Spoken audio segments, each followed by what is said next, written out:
নবীজি সাল্লাল্লাহু আলাইহি ওয়াসাল্লাম বলেন, কিয়ামতের ময়দানে আল্লাহ তাআলা বলবেন, কোথায় ভাই? কিয়ামতের ময়দানে আল্লাহ তাআলা ঘোষণা করবেন, ইয়া ইবনা আদম, হে আদম সন্তান,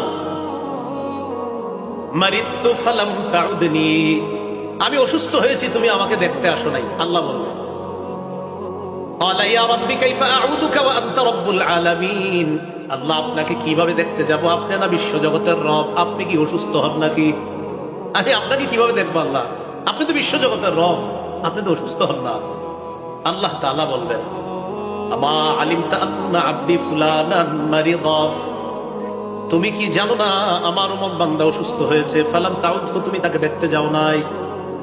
আমা আলিমতা আন্নাকা লাম লাউ রুদ্দাহু, তুমি যদি আমার ওই বান্দাকে দেখতে যাইতা, লাওয়াজাদতানি ইনদাহু, আমার ওই অসুস্থ বান্দার কাছে আমি আল্লাহকেই খুঁজে পেয়ে যাইতাম।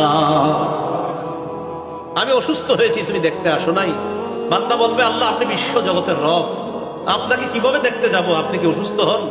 আল্লাহ তাআলা বলেন, আমা আলিমতা আন্না আবদি ফুলানান মারিদা ফালাম তাউদহু, তুমি কি জানো না আমার অমুক বান্দা অসুস্থ হয়েছে, তুমি তাকে দেখতে যাও নাই।